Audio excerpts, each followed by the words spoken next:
called Jesus, Santa, and Walmart, the Christmas story. And I apologize for Jesus not being able to read this himself. He's currently in Boston celebrating with the Red Sox. The St. Louis Cardinals made a deal with the devil, but the Devils had bad luck since he went down to Georgia. We'll continue. Also, Santa wanted you to see the naughty list for this year. So if you see them, give them one over them. This has been brought to you by Hebrew National, the Messiah's Choice. I get 10 cents every time I say that, so thank you. Jesus Christ walks into a bar. I know everyone has heard that joke before. Mel Gibson tells it all the time. Let me start by saying, I'm Jesus. Yes, that Jesus from the Bible. I know the first question you're going to ask, and yes, I have a six-pack. And also, Mormons got it right, apparently. That's the correct religion, if anyone was wondering. Joseph Smith took credit for a Halloween prank I used to play during the dark ages. Salem, Massachusetts probably took my pranks the most serious. Back in the day when I was really into annoying the old ladies on my block, I made all my disciples go door to door in ties, selling my autobiography. How I Learned to Walk on Water, Jesus in Town. People mistranslate it as the Bible somehow. I remember going out one day and leaving flaming talking bushes on everyone's doorstep and running off when they answered. Moses gave me that idea when he was teaching me how to grow a beard. Basically, I like to have fun. Do I go a little overboard sometimes? Maybe. But I'm really just here to have a good time and combat evil and make the world a better place. My pranks are definitely cheekier than my dad's. Just ask that Job fellow. Too soon? Anyways, I'm at this bar in Colorado Springs in the middle of September on a Wednesday afternoon for a dear friend of mine. The world knows him as Santa Claus. The world has a very iconic image of the man, and I understand completely how he feels. I saw a man wearing a t-shirt once that said, "I'm his homeboy." The other day, Kanye West had some weird fixation with me too, wearing Jesus pieces. Can't pick your fans, I guess. The world sees Santa as the jolly, fat, toy-giving socialist out to praise the good kids and smite the wicked children. He's heaven's enforcer on earth.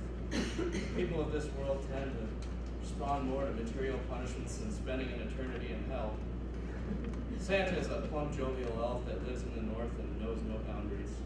He's let into people's homes in an agreement along the lines of more cookies means more presents. It doesn't take Will Hunting to figure out the jolly fat man loves him some sugar. He's also quite a bit shorter than the pictures lead you to believe, but he's definitely the tallest of the elves. He's basically a giant elf with a Sylvester Stallone physique and a beard that would make the members of ZZ Top look like Katy Perry. Basically take everything about the man that you think you know. Now go ahead and soak it in bourbon and chase it down with Coke. Did you know he hates Coke too? Christmas, my birthday. I can thank the pagans and my followers' pension for having him. Well, as long as they aren't frolicking naked and love Jesus, they can bring their trees inside attitude. Santa was often mistaken for Odin in those days. The people mistaking his sleigh for a giant horse they dubbed Sleipnir, or however you pronounce that. If that sounds weird, he crashed an experimental new sleigh in Roswell, New Mexico back in 1947, and folks started up with stories of Little Green Men. Trust me when I tell you this, aliens exist. I would know. I created them with my dad.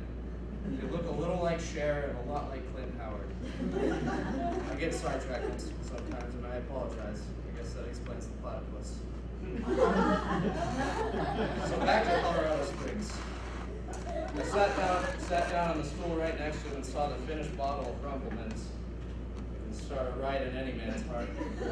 He took the top off the other and his flamethrower eyes told me total chaos, that's how Santa says chaos, was the intended order of the evening. Slamming the bottle on the bar, he flashed that exuberant smile. "It's a Rumpel night, my boy. This stuff tastes like Christmas." I ordered water. It's free and I can turn it into whatever I want anyways. Works on cost all the time. There's Santa. "Jesus, do you know why I called you to this bar? Because you're the only other guy I know who knows when people are sleeping or when they are awake. I trust you." "Well, buddy, I can tell you you were here not because of the made in China looking Santa's workshop I visited today. The highlight being the sack race down a mountain I won, and then I used the prize money to buy this nifty candy cane. It's not the NORAD base that tracks me every year because they still think I'm a communist. Do I look like Stalin? I care about the kids, Jesus, you know that. That damn Max Bargain ruined everything for me. I do a favor by hiring him for his mother, the tooth fairy, and he ruins me from the inside. He tells me he can help ease the workload by using all these retail stores for Christmas and other labor forces. I decided to go with it since kids start asking for Nintendos and game boxes. I don't know what the hell they're called. My elves can't manufacture that stuff for all the kids, so I not decided to just do an Irish accent for no reason. I'm sorry. Sidetracked. Anyways, back to the story.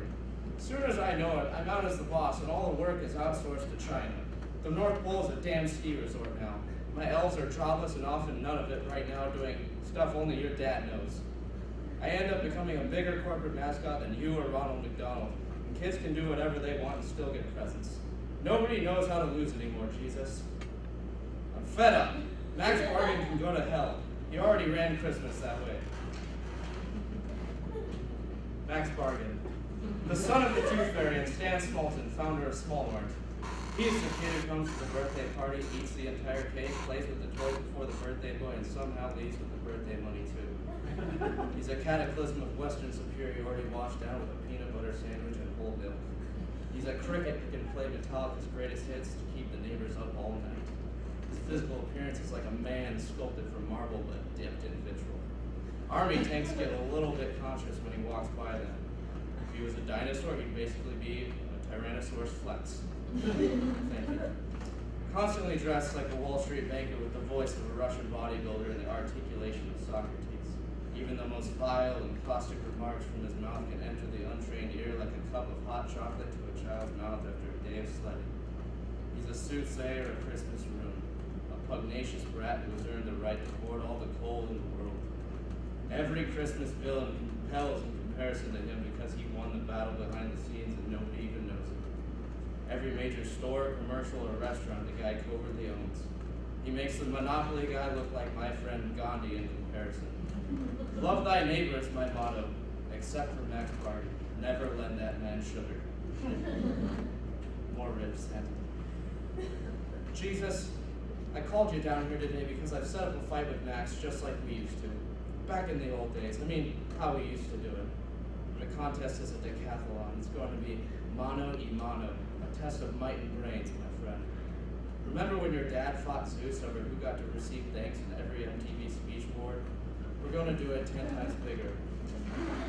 I may be from the North Pole, but damn it, I believe in the American dream. This bargain guy has denied my pursuit of happiness for far too long. He wants to take my elves out of a job. I told the guy he better pack a lunch and bring a bunch. Santa Claus is about to get jolly on his ass. Mano y mano.